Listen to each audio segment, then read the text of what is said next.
say that the spirit was overtaken.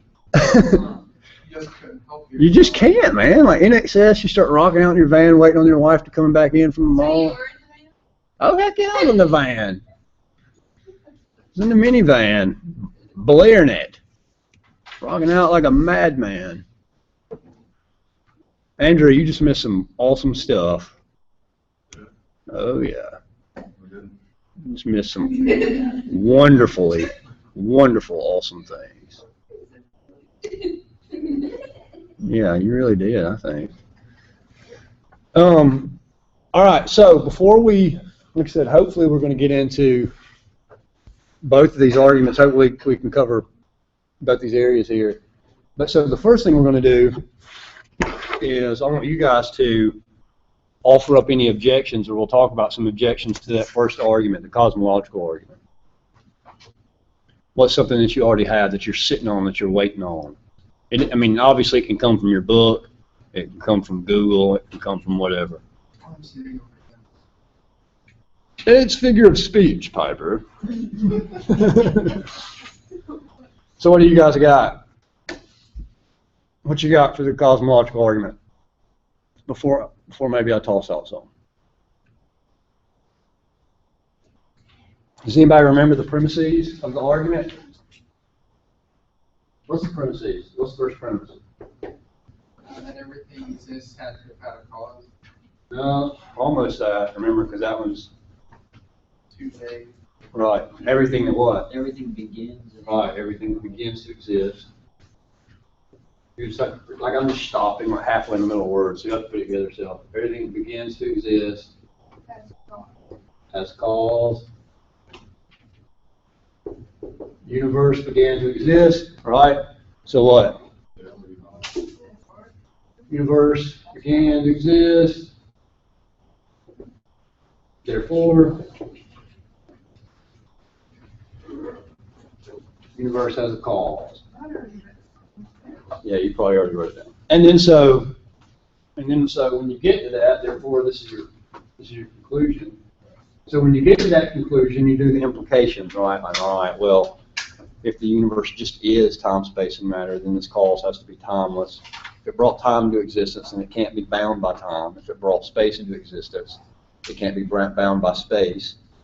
If it brought matter into existence, then it can't be bound by matter. It has to be immaterial, that sort of stuff, right? Those are the implications that apparently follow from that conclusion.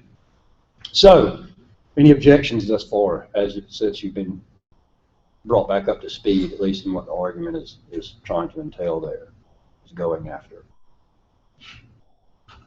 Our first objection was what?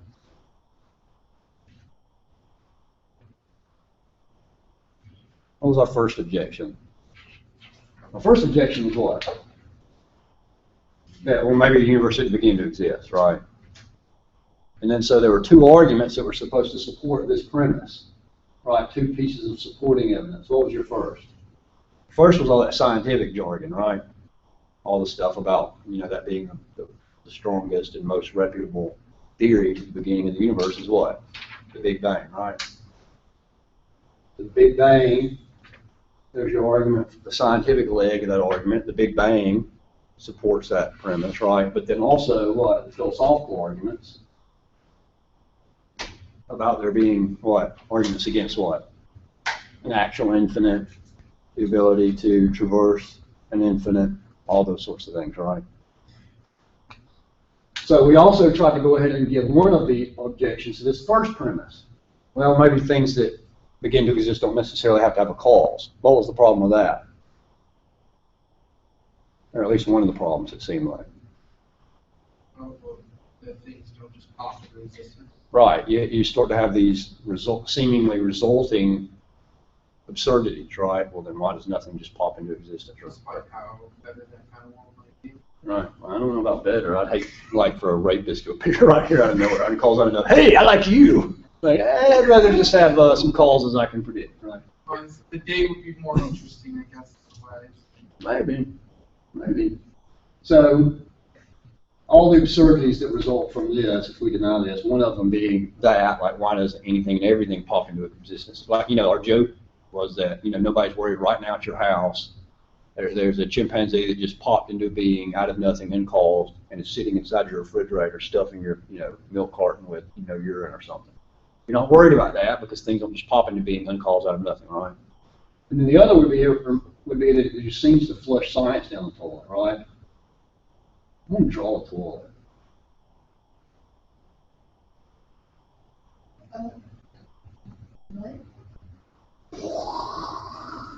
That's a little flush. So it seems like it flushed the science down the toilet, right? If you want to throw out causes, because science just is what? The search for causes, right? Like we want to know how stuff happens, how it works, why does this? And when I say why, I don't mean in the purposeful sense. I just mean in the how sense, right? Like why does water boil? So if I say why does water boil, I don't mean what's the purpose of that? I mean like how, like when the molecules heat up, right? You're looking at it, they start to speed up, they bump against one another, that causes friction, which causes heat, all that stuff. Right? Science just is the search for those things, right? So we don't want to flush that down the toilet. Now, one of the other possible objections to this is what?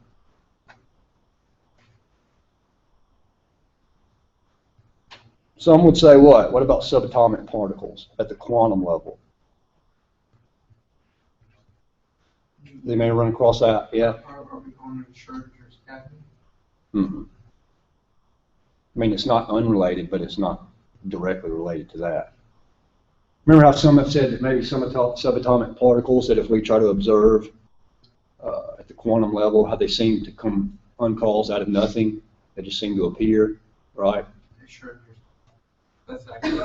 Well, no, I mean that's what I'm saying. It's related, but it's not directly with that. But what I'm saying is that it seems like it, A or B, whichever option it is just when you observe it. Right. Observation is the point of Schrödinger's cat, right? Like that it's dead, depending on observation, or Well, and then not dead. Isn't just that when you observe is when the answer is created, not before. Well, yeah, I mean, we have to get all in it. Basically, this is just saying that these come into existence. Not that it's one thing, but it literally doesn't exist. It just comes into and out of existence itself, like being versus non-being. Yeah. Now, the problem with that is that, one, there's 12 different interpretations of that particular model. And all of them are fully deterministic, meaning they're all causally related except for that particular one, which is not really in favor because, again, you're going to have all this happen.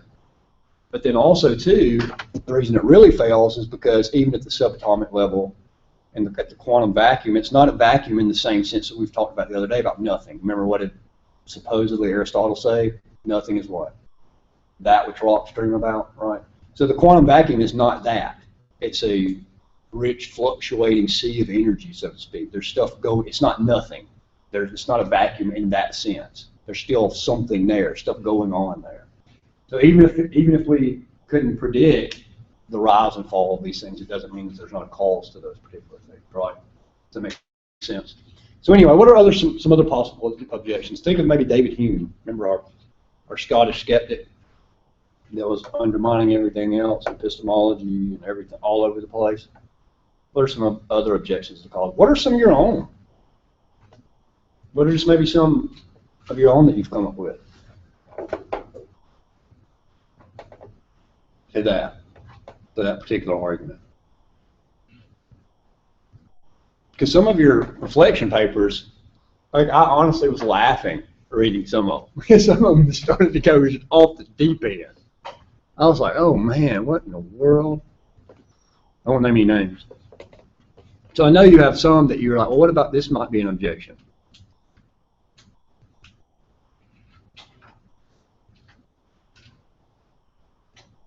So you all believe God exists. If you don't have an objection, then what? You've got to have some sort of objection, right?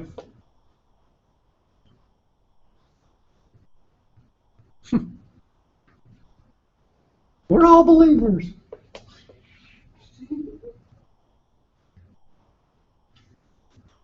What about the implications that follow? Remember, the conclusion is therefore the universe had a cause, and then so the direct implication, the inference from that. What about those? mean, it may have had a cause, but it doesn't necessarily mean God.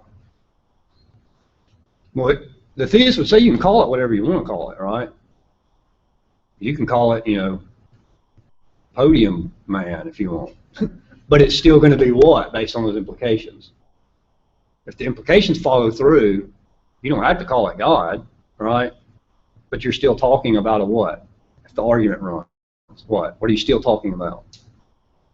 A timeless, immaterial, non-spatial, infinite, all-powerful something, right? You can call it God, you can call it whatever you want to call it, but everybody's talking about the same thing, regardless of the name, if the implications follow from that, right?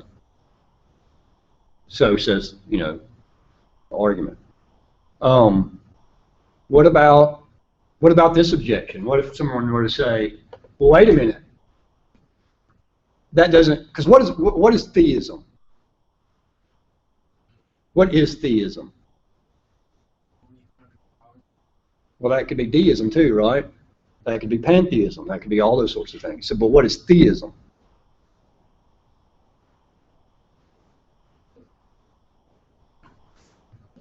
Theism is a personal God, right?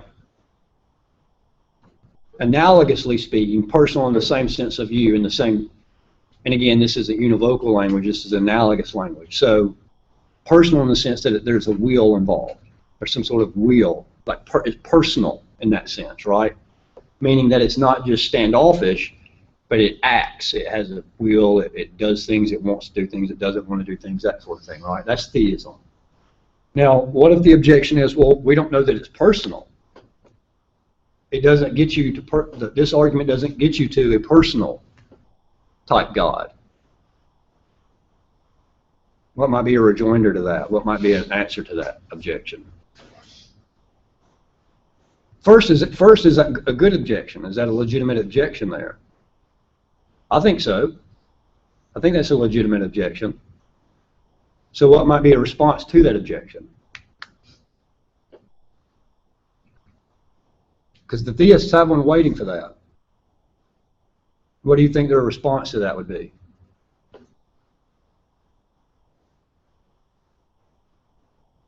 In fact, again, just to show you the brilliance of people back in the day, this is a side note, we think that we're so wonderful now, but it's hilarious because like when I was just doing my graduate work in philosophy, just having to read some of this old school stuff, I'm just 100% confident that 9 out of 10 people on the street would have a clue what's going on. Like, even I would have to be like, man, I've got to read this again. Like, this is just, what's going on here? It just shows you how often that they had to do what? Think, reason, right? They're using their intellects. Why? Because they don't have all the toys, right? In fact, some studies have shown that our brain has actually shrank, like the actual diameter, the size of our brain, the physiological structure has shrunk over time as opposed to then, which would make sense in one way, right? I mean, if your muscles atrophy because you don't use them, then it just makes sense that your brain would become smaller. It would adapt to that sort of environment if it's not used as frequently. Like we are more intelligent in the sense that we have more technology, right? But that's just because we're standing on the shoulders of everyone that's come before us, right? But it doesn't necessarily have anything to do with what? Our intellectual prowess, right? Because remember, you've got all these arguments going on thousands of years before you even were thought about, right? Meaning people were wrestling with these questions for and against before any of us were on the scene, right? Before our great-grandparents, grandparents, I mean, just the intellectual genius of some of these guys is astounding. Like, read the arguments between Aristotle and his enemies. And when I say enemies, I mean philosophical enemies. Just unbelievable, the stuff they were just asking in the questions. God, all this sorts of stuff. Arguing for and against. So anyway, that's a side note. What might this argument be? Well, we don't know that it's personal. Because remember, the guy that we said that came up with this, the theist that came up with this argument, had taken it from Christian theists, roughly in the 10th or 11th century, and then kind of revamped it, tried to make it a little stronger, and even then was already ready for the objection had already come up to with an answer to the objection that we don't know that it's personal. Does anybody know what that argument is, what his answer to that is? Because here's the problem. If this thing is eternal, right, if this being or this whatever, this cause is eternal, then why wasn't the effect eternal? What was the effect? The universe, right? It caused the universe. Now, if this thing that exists, if the cause was eternal, then why wasn't the effect eternal? Think about it. What causes water to freeze? Become a solid. What causes it to become a solid? Right, specifically 32 degrees Fahrenheit or 0 degrees Celsius, right? It freezes at that. Now, what if it had always been for eternity 0 degrees Celsius? Always for eternity, or 32 degrees Fahrenheit. What would happen if it had always been that? What would be happening to water? Right, it would always be freezing, right? Because the cause, that which causes it to freeze, has been eternal. It's always been that temperature or lower. Well, then water has to be what? Frozen too. So if the cause is eternal, why is the effect not eternal? Meaning to say, if the cause is eternal, why did the universe just come to be at a time, right? Why didn't it just always? Why wasn't it just always there? If the cause was eternal, why was the effect always eternal? Just like the frozen water, right? If the cause was always there, the temperature, well then the effect, the water freezing, would always be eternal too. Now here's how he says this is how you get out of that, this theistic argument. The response to that is this. They would argue that that proves that it has to be personal. Why? They say that proves that the cause had to be personal, and it couldn't be impersonal. Why? There's two examples of that. Can you think of any?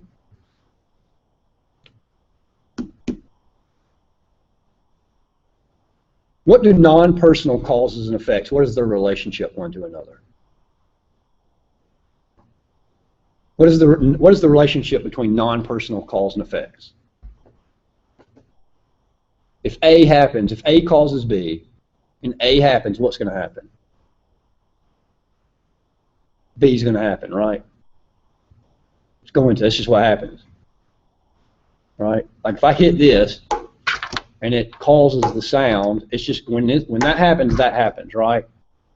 But let's say that I'm sitting in a chair. So the first example is this. Say that there's a person sitting in a chair from all eternity.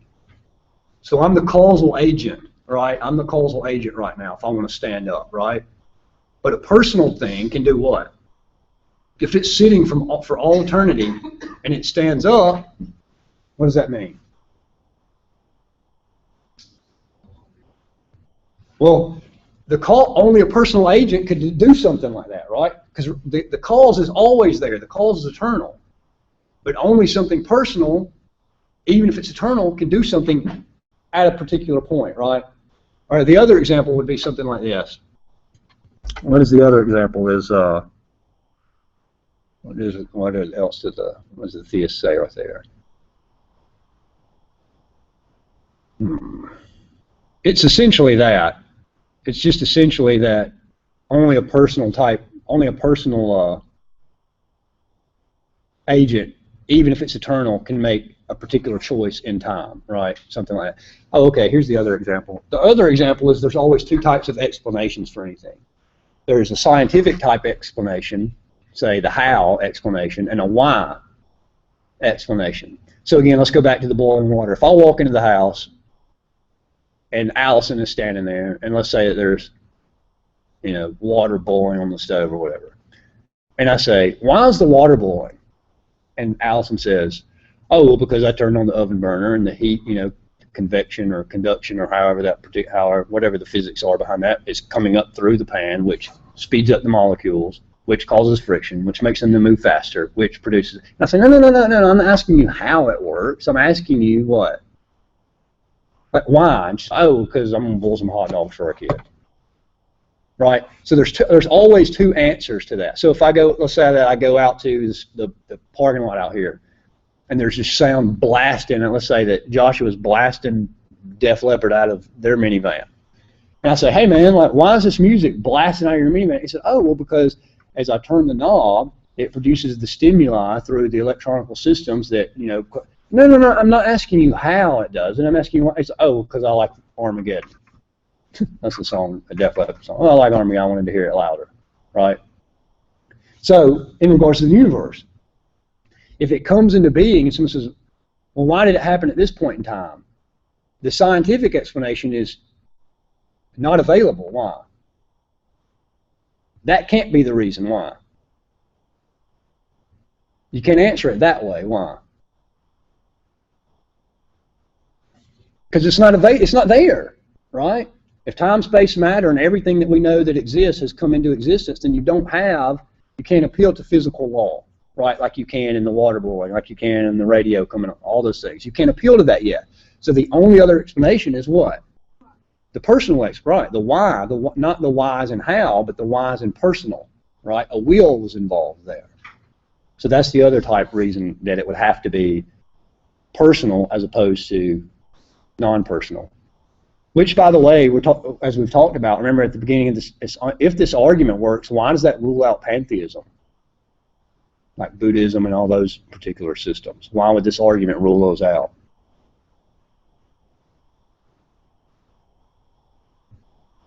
Because pantheism just is what? The universe just is what? That God just is the universe, right?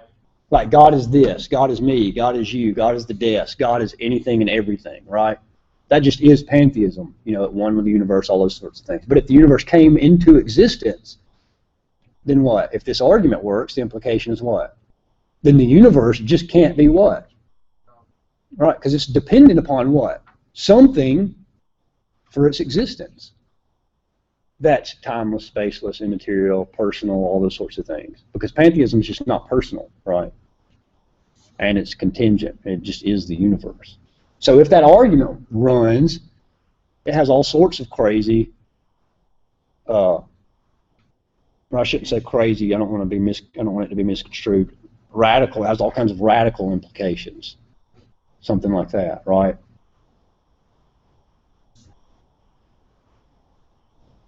Now, what about some of the objections from your book against the cosmological argument?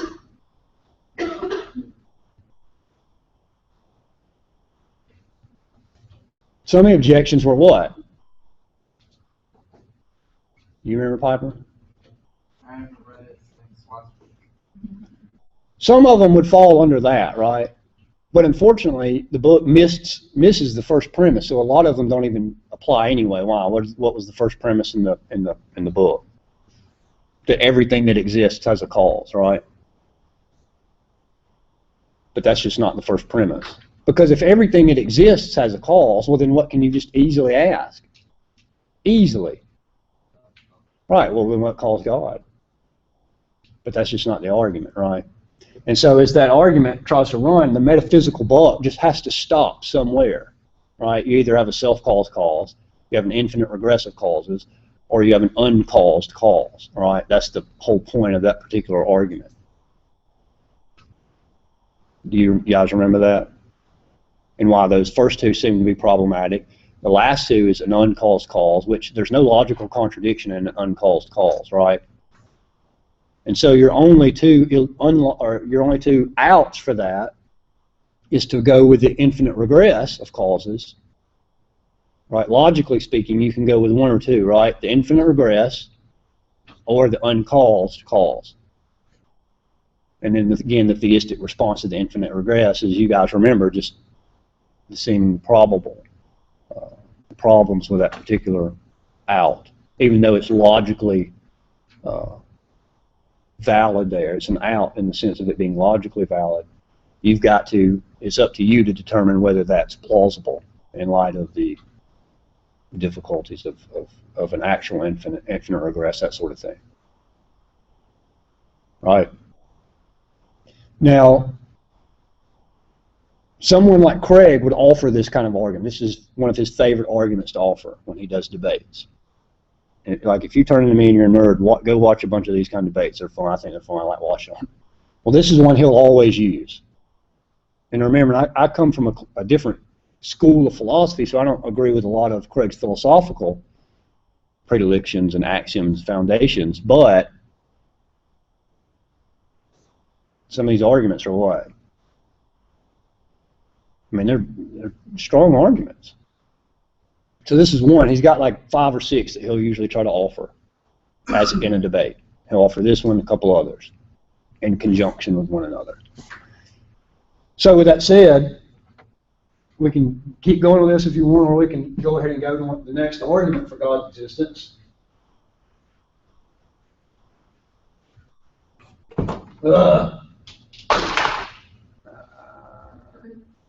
So, with that said, we can probably jump to one of the next. I really wrestled too with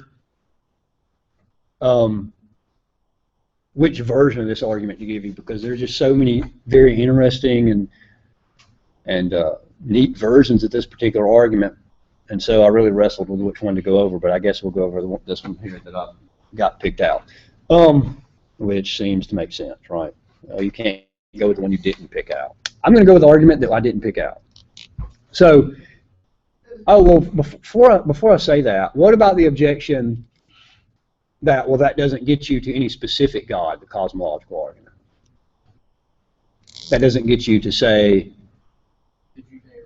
right, well, it does get you that, right? It just, you have to add one more.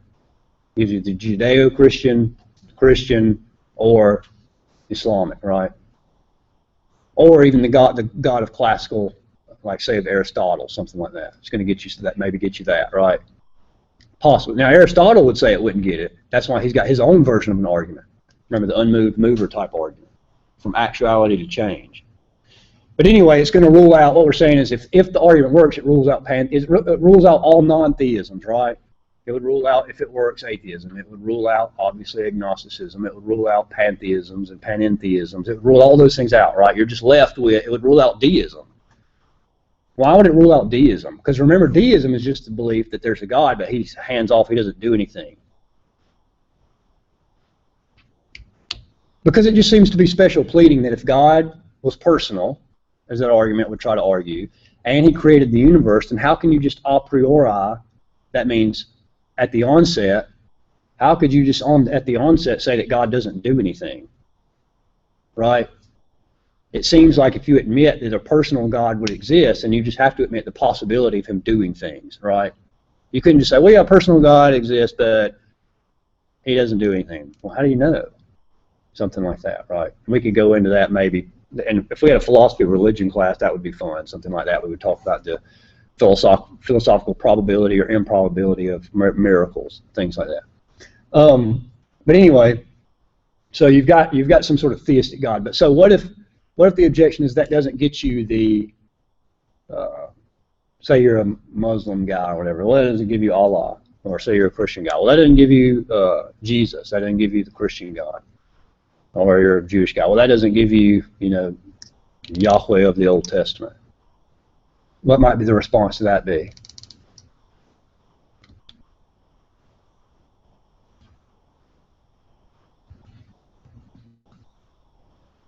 What would your response be?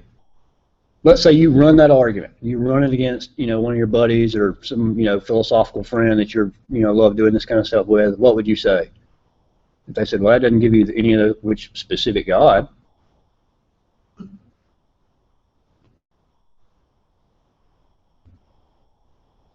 The theist would say what? So? Why would they say that? Why would they say so? In fact, I will have to admit, it was pretty funny. Craig, in one of those debates, the guy says, that could give you Zeus. And Craig said, Zeus will do. Huh? Right. He said, well, then you're still done. Right? Today, he's like, you're still done. Zeus. All right, Zeus, I'll take Zeus. Now, it couldn't get you Zeus. Why? Because Zeus just is what? Spatial and finite and all this stuff. But he didn't care. Right? So? But maybe I've got other arguments for whatever else. I'll take God. I'll just take anything at this point. So whether you find that plausible or not is up to you. Now, how many people do we have here today? 1, 2, 3, 4, 5, 6, 7, 8, 9. How many are we missing? Do y'all think we should go ahead and run this other argument or wait for those people? Because this is the one where like sparks might fly. Because it's a moral argument. It has to do with morality.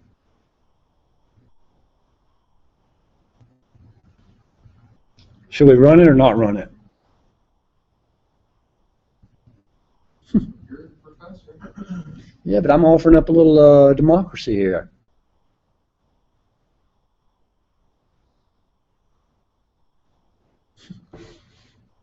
With the gas stuff going on, as I tell them, That's true. All right, so we have an argument. Andrew offers an argument. All right, we should do the argument because X, Y, and Z. All right, so now, again, like I said, I really struggled in which version of this to offer because there's different versions of this of the moral argument here. Now, what I thought was really weird, and maybe it's because the author kind of touches on this in ethics,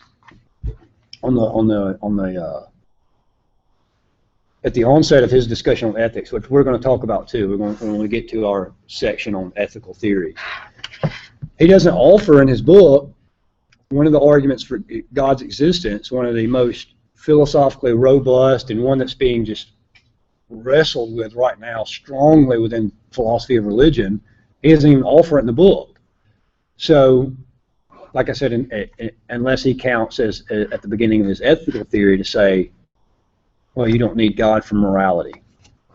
He says something similar to that, which again is weird because right now this is one of the big arguments. One, it's one of the classical arguments in the sense that it's been going on for thousands of years, but right now it's one of the big arguments in the philosophy of religion as an offering as to whether or not God exists, and it's not here in the book. So, seeing as how he doesn't offer any specific version in the book, like I said, I kind of wrestled with which version we should spell out here, kind of try to run in class.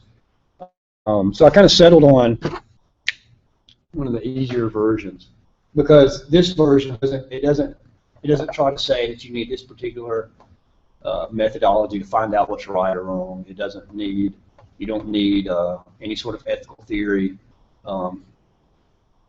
right off the bat in order to try to figure out what is right. Because the question, right, well, how do we know what's right and wrong? How do we figure out what's right and wrong? Well, that's moral epistemology, right? That's like, well, how do we know? Remember, ontology is does it exist? Epistemology is what? How do we know that, right? So when we talked about our whole epistemology section, here's reality. How do you know reality? Well, that's one question. The other question is just, is there reality, right? So this argument just says, are there, or if there are, objective moral values and duties, then God exists. Objective morals and values and duties exist, therefore God exists. So it's a hypothetical syllogism, or if God exists, then there are objective moral values and duties, or if there are objective moral values and duties, God exists. So it's a modus ponens argument. You're affirming the intestine. So here's the first premise. If there are objective, I'm just going to write O there, objective moral values and duties, then God exists. 2. There are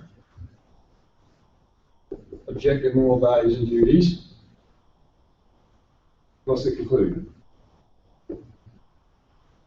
Therefore, God exists. All right, so therefore, God exists. All right, so which do you think is going to be the tricky premise here, or the premise that has to be defended? Well, I see two. There's the fact that you have to prove that there's objective moral, but there's also the fact that those two can be considered interrelated. Right. So you could say, you could argue this. Well, you got to show that there are, right? So you could challenge this one. Or, like Piper said, you could say there are, but this premise is not actually related, right? You could say, like, I mean, that's like saying, if my water is on at home still, therefore there's a Manning's at Bob Lane. Right. They're completely unrelated. Right, so you have to show that these aren't related in any significant way, right? Right, does that make sense? All right, so first, what we're going to try to do is we're going to let them run the argument.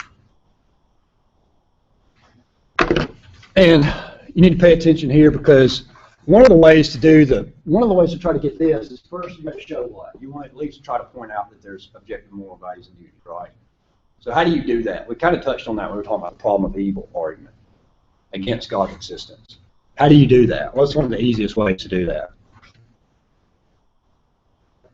Give examples, right? All right, so matter of fact, this morning I was reading one of my little philosophy books here, and it goes through this particular example. And it's sitting in this book. So here we go. This is the thought experiment. Remember, in philosophy we like to do thought experiments. So this is supposed to be your thought experiment, right? So here's your first thought. What do I mean by objective moral values and duties? What does that mean? Sometimes people might say absolute moral rules, right? Absolute moral values and duties. That's a little different than objective, right? It would be in exact contrast to situational. Like a situation would be just depending on the situation, right? Well, this one's trying to say it's an objective fact. Right, whether anybody believes it or not, right? So something like, and we'll use this example too, I guess, but just start off the bat, let's say that Hitler wins World War II, exterminates 6 million non-Jews and 6 million Jews, and then basically, like, through propaganda or whatever, convinces all of you that that was the right thing to do. That even if that happened, it still objectively is what?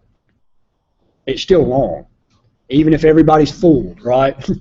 Even if everybody's tricked, it was still wrong to murder babies and all that kind of stuff, right?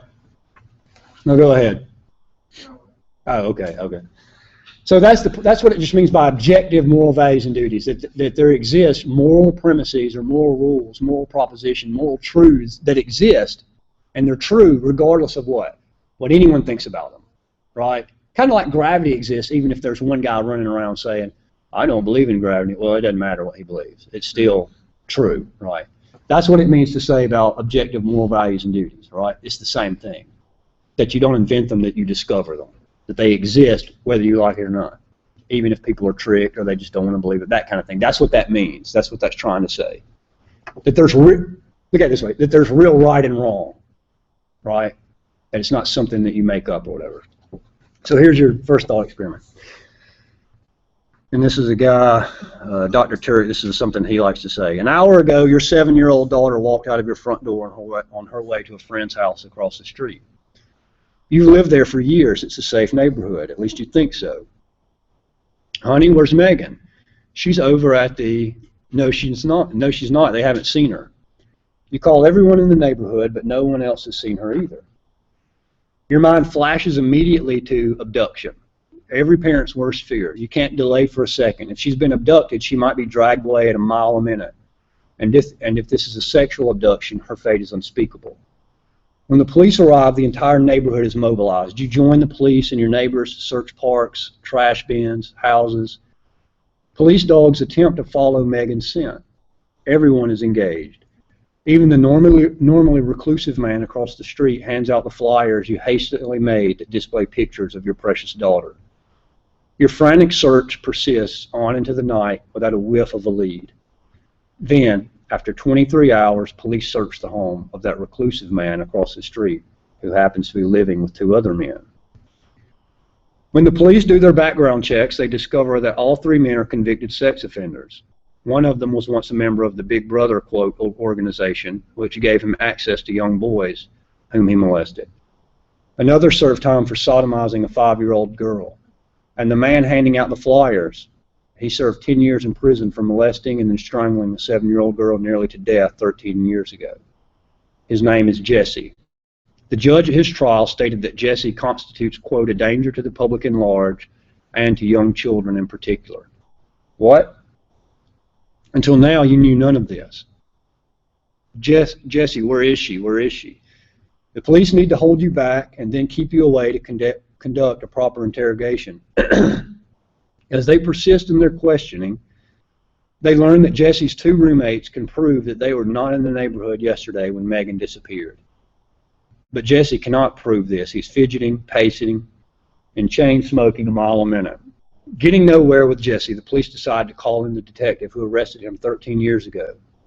Jesse seems relieved to see a familiar face. Where is she, Jesse? Within a few hours, the detective gets Jesse to confess to the abduction. Jesse admits that he lured your daughter into his house by offering her to let her pet his new puppy. After he raped her, Jesse said he had to strangle her because he was afraid that she would tell you. He agrees to take the police to the park where he dumped her body. On the way there, Jesse expresses no sorrow, no remorse for murdering your daughter. He's only concerned with how much time he will receive in prison. When they get there, police realize that she fought back. The bite mark on Jesse's hand is from your daughter. Later, they match the DNA found in her body to Jesse. I've told you this story as if it happened to you because this type of evil is an abstraction for most of us. Tragically, it's not an abstraction for Richard and Maureen Conca. On July 29, 1994, Jesse Timendegas committed that abominable act against their daughter. You may not have heard of the details of this crime, but you probably have heard of the legislation that resulted from it. It's called Megan's Law. Megan's Law requires that local communities be informed when a sex offender moves into town. The Kancas who championed that law also seek to educate parents and their children about danger all around them. Featured on their website is this warning for children. Quote, nice people can do very bad things. Just because someone is nice, it doesn't mean they're safe. Timendegas was sentenced to death in 1997, but his sentence was commuted to just life in prison without parole when New Jersey abolished the death penalty. However, no justice has come in many similar cases. One 3-year study of 562 child murders showed that only 35% of them, or that 35% of them went completely unsolved. Imagine being the parent of a murdered child whose killer is still on the loose. Your horror is compounded by continued injustice. What if he is never caught? Many are never caught. And if there is no God, no afterlife, then no justice will ever be done. Thousands of pedophiles, molesters, etc., who have committed murder, rape over the years will never receive justice. They will go to their graves completely unpunished. Too bad, says Richard Dawkins in one of his debates with John Lennox. Quote, just because we wish there was ultimate justice doesn't mean there is. Now, there's a couple other quotes in there that I could read from, well, I'll probably have to go back and read those. But the point being, if there are objective moral values and duties and God exists, there are objective moral values and duties. What do you think that particular thought experiment tries to establish? What do you think it's trying to prove?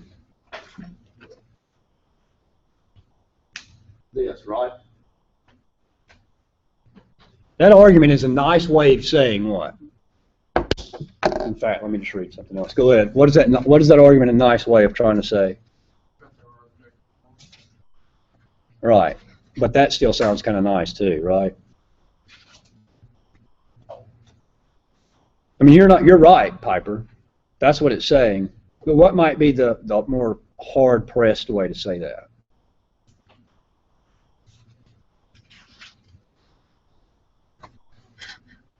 Then you're a freaking idiot if you can hear a story like that and you think what? It's not wrong. It's not really wrong, right? I mean, we may not like it. It may not sit well with on my stomach, but it's not really wrong, right? That's saying no, it's wrong regardless of what you think, the way it makes you feel, of what you believe. Basically, it's this. It's trying to say that if your worldview won't allow you to hold that is absolutely and thoroughly evil and wrong, then to hell with your worldview. That's what that's trying to say. That's the nice way of trying to say that, right? So, for instance, let me go ahead and read that quote. This is a, and by the way, like I said, Dawkins is terrible to quote in a philosophy class because he's no philosopher by any stretch of the mean, but because our book continually makes reference to Dawkins, it's kind of odd, so I'll just go ahead and make reference to it. So, Richard Dawkins, on this radio interview with a guy named Justin Brierley says, when you make a value judgment, don't you immediately step yourself outside of the evolutionary process and say that reason, and say that the reason this is good or that's good or whatever, how do you have any way to make that particular pronouncement? Dawkins says, my value judgment itself comes from the evolutionary past. And so Brierley says, so therefore it's just as random in a sense as any product of evolution. Dawkins says, well, you could say that. Nothing about it makes it more probable than say something supernatural. And so Brierley says, ultimately your belief that, say, rape is wrong is as arbitrary as the fact that we've evolved 5 fingers rather than 6 fingers. And Dawkins says, yes, you could say that. And then so he goes on to say in his book, The God Delusion, Dawkins says, in a universe of blind physical forces and genetic replication, some people are going to get hurt and other people are going to get lucky. And you won't find any rhyme or reason to it, nor any justice. The universe we observe has precisely the properties we should expect if there is at the bottom no design, no purpose, no evil, and no good. Nothing but blind, pitiless indifference. DNA neither knows nor cares. DNA just is, and we dance to its music. So what's he saying there? DNA just is. You just dance to its music. What's he saying there? He's saying those kinds of things. Right. One, at best, right, that they're just determined, right? The guy that did that to the little girl, that's just how it's just biological makeup, right? That's just an eventuality. What's that? He's saying it's an eventuality. Right. Something may be an eventuality. Yeah, right. All things given, it's just eventuality. But then even also, too, the universe just is a collection of atoms, right? Just a collocation of atoms running and bumping into another. Some people will get lucky, some people won't get lucky. But there's no real good or evil, quote unquote, at rock bottom. Things just are. It just is, right? So the point is that whatever his particular worldview is, it's saying that what doesn't exist. It's denying this, right? May not like it, may not want it to be that way, but you can't say that it's actually what? Truly, objectively, morally, in a real transcendent sense, wrong. And the very fact right. that you don't like it is what makes it. Not necessarily. Subjective. Right, because right now, because if there's no objective rights and wrongs, it's just like ice cream, right? It's like you like chocolate, I like vanilla, right? Does that make sense?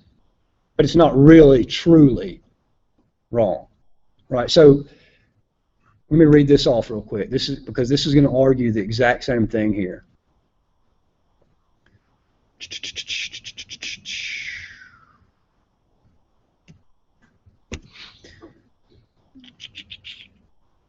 Says the exact same thing. This is just a little more sophisticated way of saying it. So what is, and remember, we're going to probably talk about some of this too in our ethics stuff, but this is the argument for it, right? This is the argument that this stuff is trying to argue towards God. So here it goes. Because this argument is going to try to say what? This one, if that particular thought experiment tries to help you see the truth of this, what do you think this one's going to try to do? See how those are. It's going to try to show you that these are related, right? That there's no disjunct there. So it says, what is morality? Is morality simply a matter of opinion established by society, culture, or your upbringing? Many would believe this to be the case. Or rather, is morality truly objective? And are there true moral absolutes?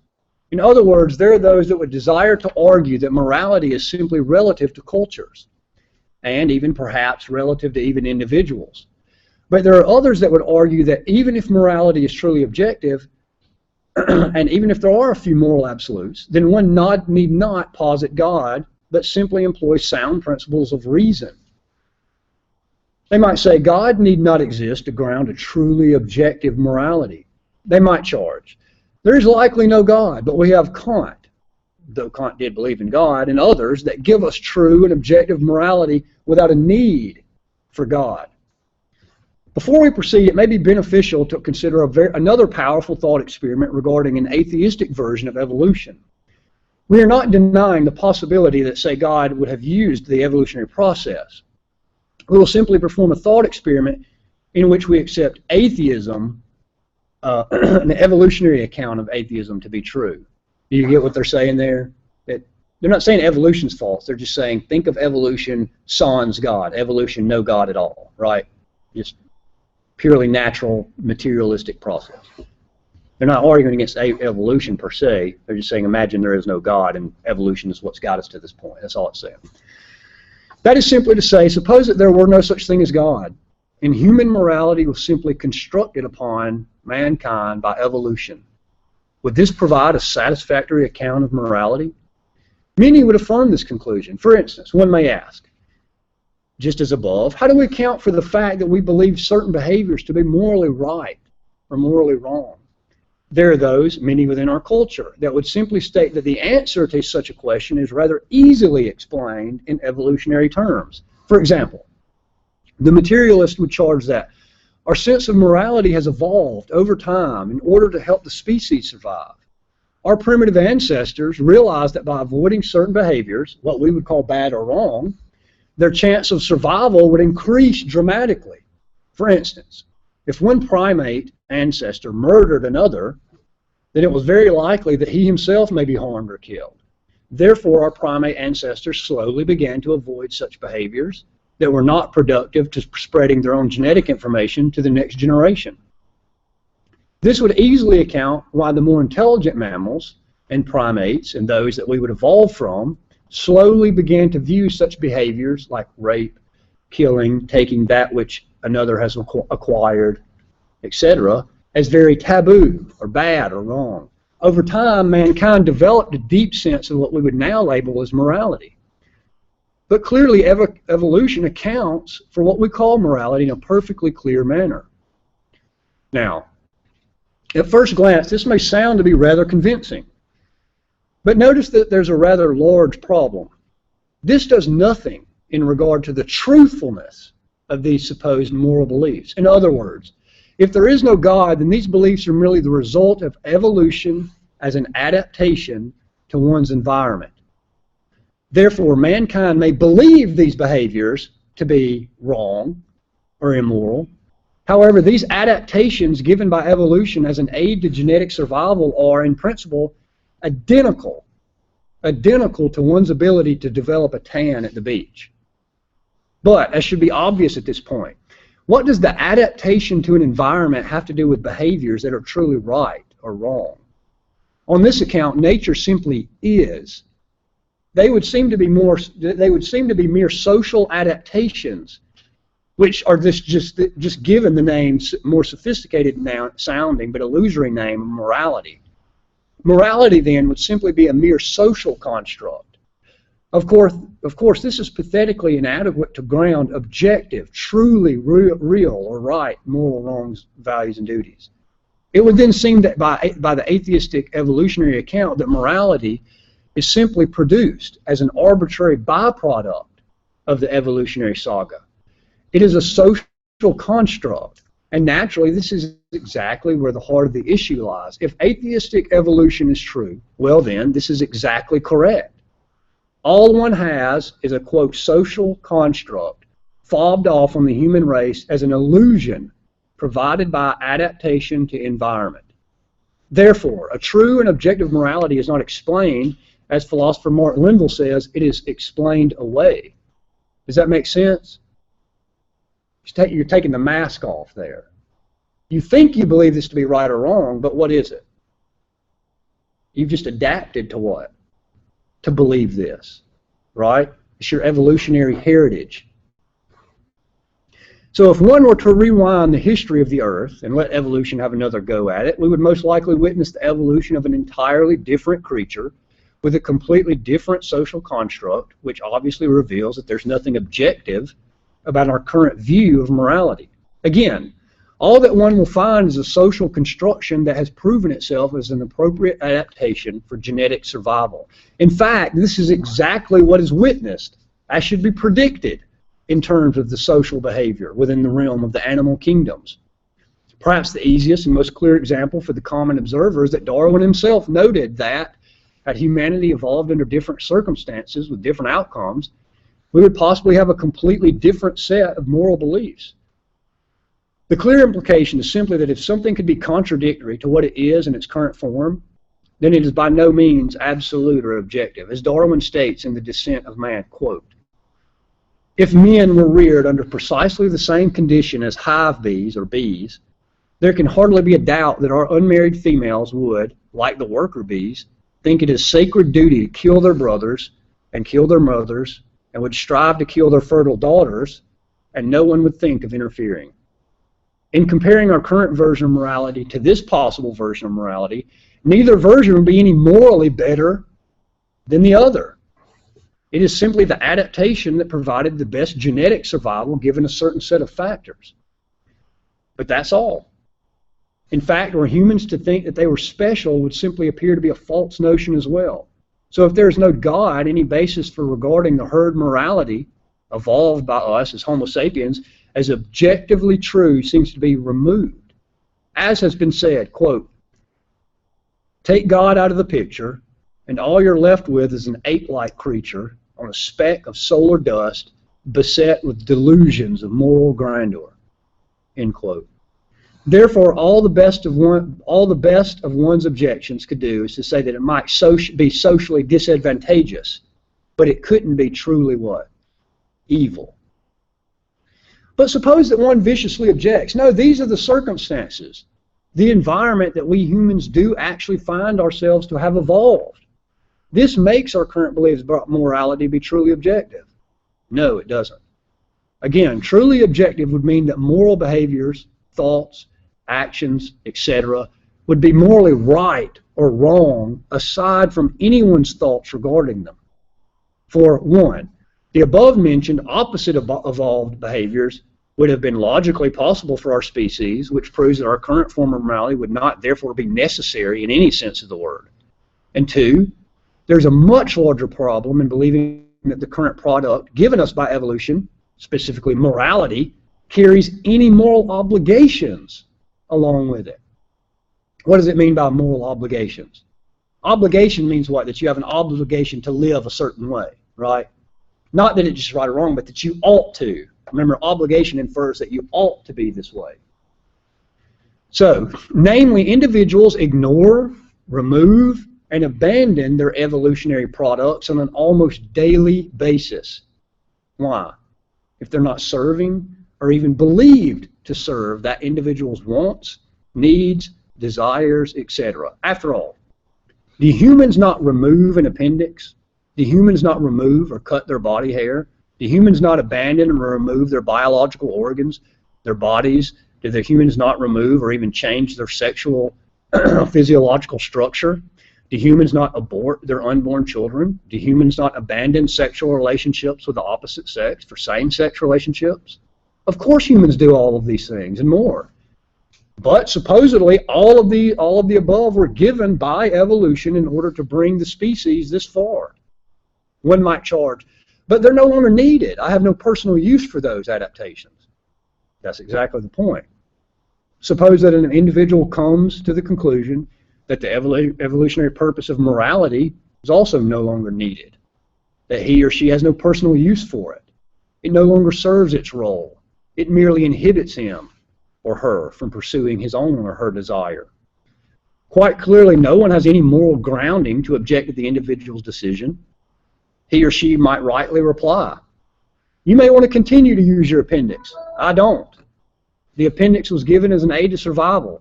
It's now in my way. I absolve myself from it. Our beliefs about morality were given to us as an aid to survival. They're now in my way, and I absolve myself from them." So much then for any atheistic version of evolution to account for a true moral standard. Perhaps the objector rejoins to this with Kant, or another philosopher that tries to ground moral that tries to ground morality in rationality or reason alone. Quote, all right, that may be the case. Apart from the ability to reason and think things rationally, but those such as Kant or other philosophers have done and have shown that we can reason and reveal by our rationality to objective morality. We don't need God. We only need reason to ground morality. This will not work. Even the devout theist and natural law advocate will, of course, admit that objective moral truths are rational and they are reasonable. But they will also point out that rationality and reason will not ultimately ground the rightness or wrongness of one's absolute obligation to act morally apart from God. Though the systems of Kant and others are wrought with substantial problems, and it's not the concern of this particular argument to reveal all of them, an important point must be made regarding the above objection. Kant supposes that all would come to agree as to the rationality of what is and is not moral. First, that may not be true in its own right. For instance, there are many moral theories that are rational, yet they're in utter disagreement. Graded absolutism is in stark contrast to situation ethics, which is in stark contrast to Kantian ethics, which is in contrast to Aristotle's natural law ethic, and so on and so on and so on, all of which are rational. But even more, suppose one is thoroughly unconcerned. What if he just doesn't care if his behavior is rational or irrational? If one desires to be rational, well, then one should obey the such and such moral truth. But suppose that one is unconcerned with being rational, or he's unconcerned with the consequences that may result. Many don't seem to care. Also, this idea must presuppose that to be rational is a moral good. But that's exactly what one is supposed to try and determine by being rational. That's arguing in a circle. Even further, what does it even mean to say that individuals have a moral obligation?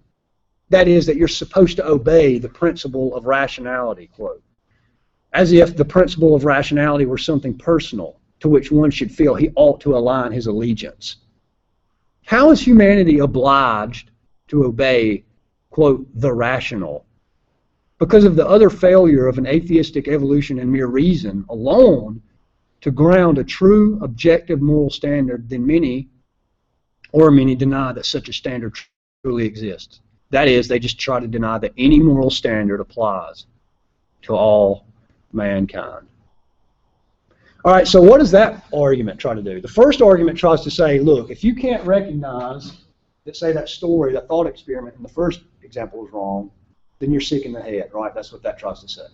It tries to say, look, we all recognize that story is not just bad or something that you don't like, but that's evil, that's truly, absolutely, thoroughly what?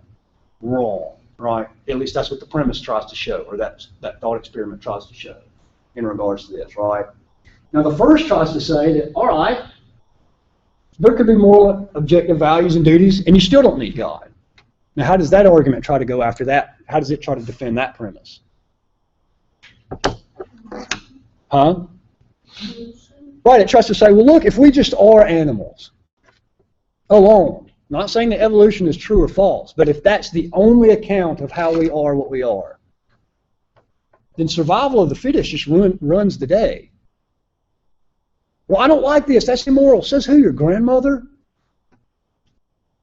Lions don't get involved with other lions, right? They don't argue morality. Why?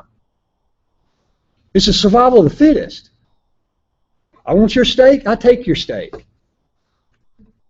Or when a male lion takes over a tribe, what's one of the first things a pride, what is one of the first things that he does? The very first things he does. What? Not the other guy, he's already fought him and run him off. What does he try to do? First thing he tries to do. That, well, before even that a lot of times.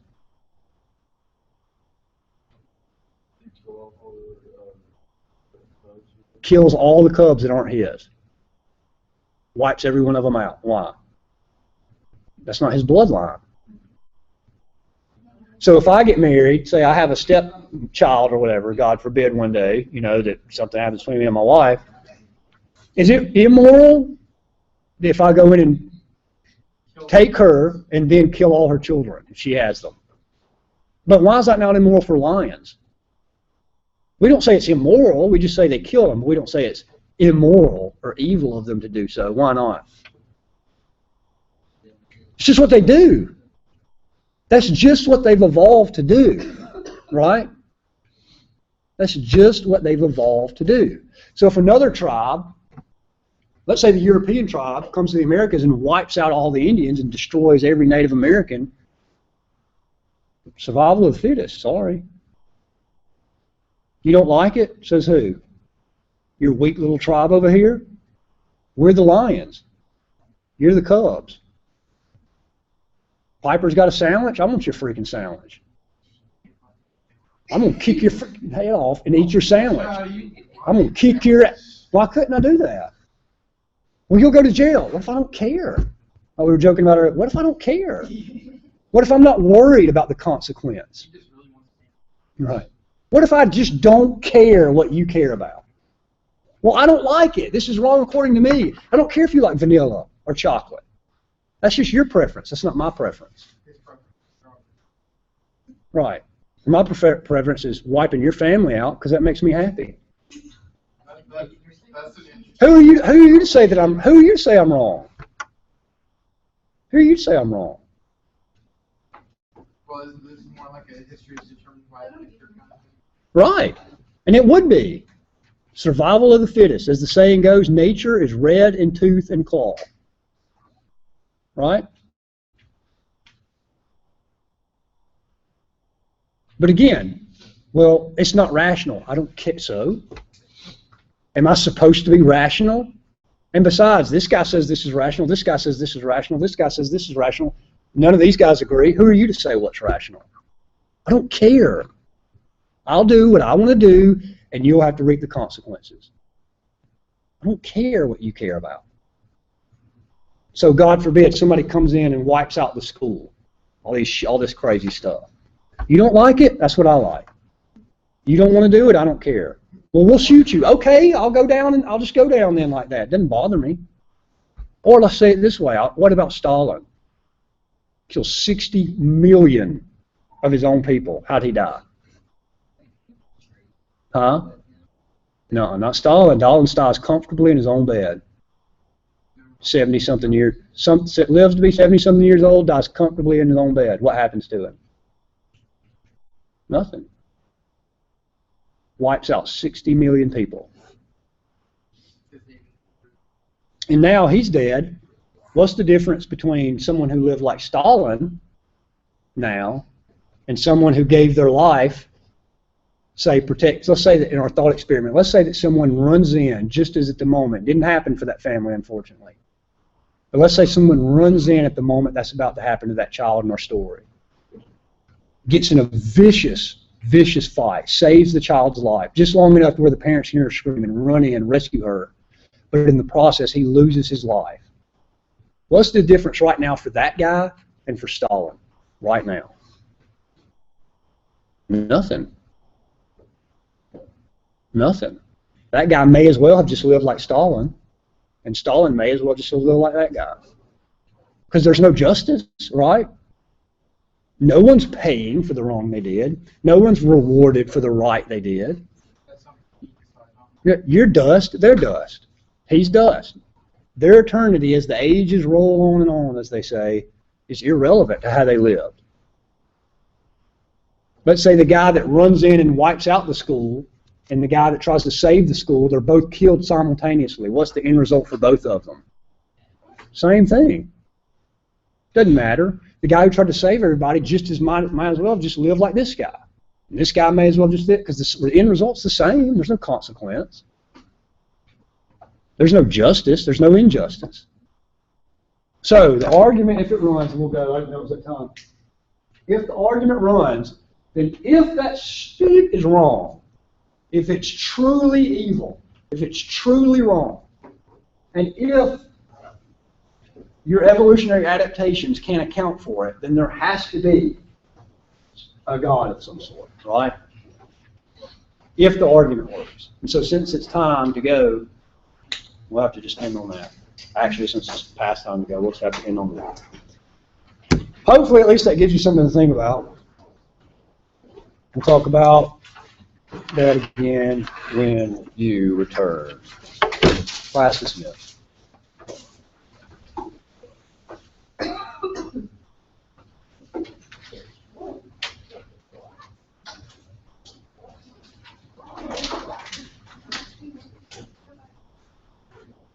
You guys enjoy that? Yeah. Still can't have my sandwich though. It's all right, man. I think it'd be wrong to take yourself.